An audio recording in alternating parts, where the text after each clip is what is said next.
This weekend, the second Disney live-action remake of the year, Lilo and Stitch, drops in theaters. So let's talk about it.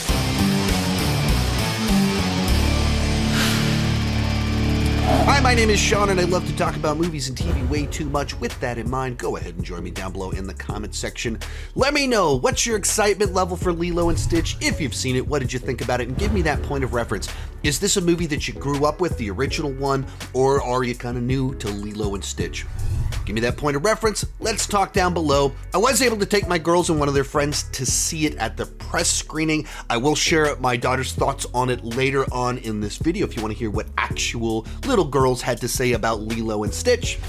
And let's get started with the review. And when it comes to Lilo and Stitch, the original is not a film that I grew up with. It came out when I was like 20 years old, and I just didn't really go see animated movies at that point in time in my life. So I didn't see Lilo and Stitch until 15 years after it came out when I had kids.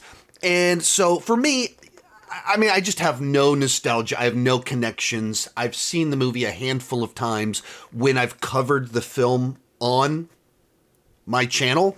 But other than that, this is not a movie that I have any deep connections to or anything like that. So when they first announced that they were doing a live-action remake, my first reaction was, oh, way too soon. We're just scraping the bottom of the barrel. Whatever we can do, we're remaking it at this point in time. What are we doing here? And as we got kind of closer and kind of saw the trailer and stuff like that, I had a pretty strong switch on this one, where pretty quickly I went, okay, this is actually the type of movie that plays really well in live action. And it has only been 20 years, but also like the inherent type of story to it. It's an E.T. type of story. The child without a friend gets this unlikely best friend. Like, it's a classic timeless tale with its own kind of flavor to it. And you could just pretty quickly see how the humor would work in a number of different ways in live action.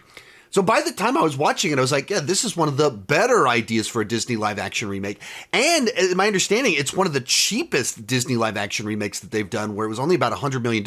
This is by no means a cheap film at $100 million. But when you contrast that with Snow White, which was over $250 million, all of a sudden it seems like a cheap film by comparison, especially because it's a sci-fi film with aliens and alien planets, spaceships, laser battles, and a bunch of CGI creatures for $100 million. So what did I think about the film? I thought it was rather cute. Like, it's just a fun family adventure.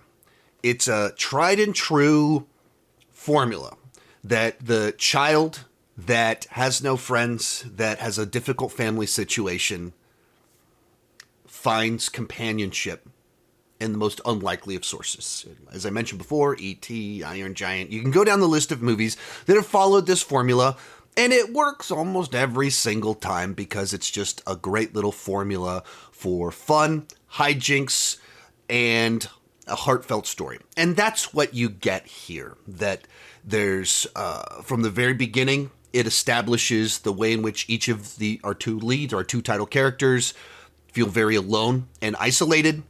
When you're doing storytelling, character arcs, you think, who are the characters that need this adventure to take place to find themselves in that right place? And so our alien that's out of control, that needs a family to find restraint, the little girl that's in a terrible family situation because of what happened with her parents and her sister's doing the best to make it work, and find friendship in each other.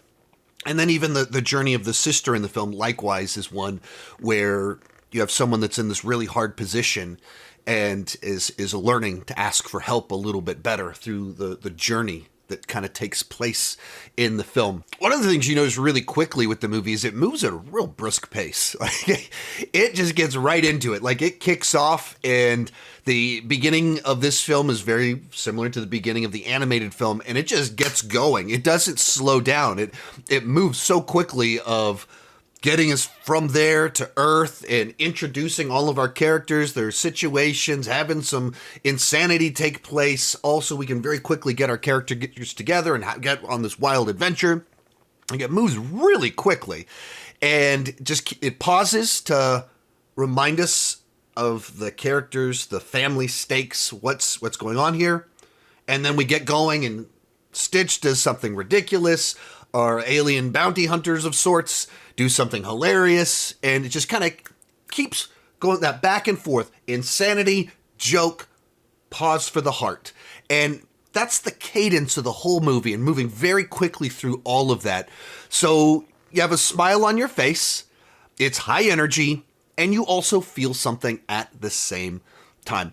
I'm, as I mentioned before, not an expert on Lilo and Stitch, so all the little changes they made, I wouldn't be the person that would be able to best identify them and unpack them if you have specific questions about anything like that. But there are quite a few adjustments that they made with a number of the characters in the film. I think some of it was for budgetary reasons, some of it was for comedic reasons, some of it was, I think, even just to be able to have some cameos from the original cast. One of the changes is that the primary social worker is Tia Carrera, who was the voice of the older sister in the animated film. And so just kind of nice to see her back in a role, but that also kind of adjusts Cobra Bubbles' role in the film. I saw a tweet that was said that Cobra Bubbles is the villain in the film. It's like, no, please, this is a lie. This is not, Cobra Bubbles is not the villain of this film. His role is adjusted, and there is a little bit of a splitting of his role and adjustment, and the way him being in social work plays out is a little bit different because of some of the stuff that they did. But for me, a lot of the changes I felt kind of made it a little bit more grounded, where when you watch something in animation, there's things that you can get away with because it's all disconnected from our reality. But as soon as you see something play out in live action, the absurdity of it can stick out to you. Like you can just notice your suspension of disbelief is much tighter when it comes to live action. And so there's some of these adjustments in the nature of certain characters' roles that I would say probably helped in this format, and I understand why they did it. And it was just nice to see Tia Carrera show up. Likewise, Jason Scott Lee, who played the boyfriend in the original, he has a mini cameo in here as a boss in it. Just like fun stuff like that it's just nice to see that they're honoring the original cast and having them make appearances. One of the changes, I think that the changes that the internet seemed to be, some of the tweets I've seen seem not terribly happy about, is that some of these holograms for our alien bounty hunters of sorts, that they do holograms while they're on Earth. I don't know, like, I think it makes them funnier. Like, when you see Zach Galifianakis and the other guy, blanking on his name, act like these crazy, weird-looking aliens, and their eyes are always a little bit off, and they're talking a little bit strange, that to me is really funny. Like, that plays funnier than trying to find excuses for why nobody is noticing this obvious alien thing running around. So some of those changes just kind of worked for me. Like I have no emotional attachment to the original, so I don't really care if you change things. And so for me, I found them funny, I found them amusing, and they were some of the better parts of the film. And just in general, like I said, that part of kind of what really pulls it together is it does have a lot of heart, that it's about a sister trying to do her best to keep the family together, and feels this sense of like obligation to do this while being way in over her head with a sister that is a handful, who gets a new pet dog that's an even bigger handful at the exact wrong moment. And the stakes in it, the intergalactic side to it with ray guns and lasers, and are we going to blow up the Earth, and all that stuff that's actually the gigantic sci-fi stakes, you don't even care about. Like, that's like an afterthought. You like really care about what's going to happen with these two sisters, and how will it play out in a way that actually is best for Lilo, but which keeps them together, and is like, and you're invested in that. That's when you have a movie with heart to it, that you care about the characters and the little journey that they're on with everything. And to me, this is just kind of one of those films of the kid needs a cute friend. Like, I didn't watch it and think, wow, what? Like, you did it. You finally cracked the code. You did something wild, crazy, and new here. Like, no, obviously it's a remake, but the original itself was also very much in the vein of films that had come beforehand. And it brings its own unique flavor to it, just that it is so Hawaiian, that it is this Men in Black combined with E.T., combined with Elvis, with Hawaiian culture. Like, it has its very own flavor to it, but it's not like we are radically inventing a new thing here. It's just like a fun little family film. Of our Disney live action remakes, is definitely one of the ones that's on the better side, that is able to honor the original while bringing something a little bit fresh and original and new to it. And just the original film was of a genre and style that would lend itself well to live action, and they gave it the right budget. They didn't try and turn it into a $250 million alien invasion movie where the whole premise of the movie gets lost in trying to convert it into a blockbuster. Here's what my daughters had to say about it. We just got out of the theater from watching Lilo and Stitch. Karis, what did you think about it? I think it was pretty good. I liked the tunes of it in some bits. I liked it. I think it would be good for kids. I think the kids would like it. I think they would like it a lot. What was your favorite part? I can't do it. It's spoilers. She's learning. One. Chloe, what'd you think about the movie? I thought it was basically just Lilo and Stitch, but instead of some parts being what they were in the original, they were something different, and they weren't necessarily bad different. They were just different, and I think it was it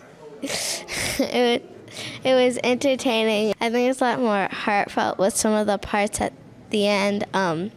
But it was basically just Lilo and Stitch live action, but with some parts changed. I liked it. I thought it was just a movie, nothing special. Fun little adventure for the whole family that you can enjoy, sit down, and put a little smile on everybody's face. Right. Right. Right. Right. Put it all together, you've got one of the better Disney live action remakes. It's a fun time at the movies for the whole family. There are some things that are different, but I think it served the transition to live action well with what they were able to do. Put a smile on my face. My girls liked it. Give it a try. Overall, it's a B on the entertainment scale, a 7.5 out of 10. And sure, go see it with your family in the theater. It's a fun family film. Not reinventing the wheel, we're not blowing minds here, just a fun time at the movies that kids will find absolutely adorable, and it won't drive parents insane. Thank you so much for watching, and keep talking movies and TV too much. Bye-bye.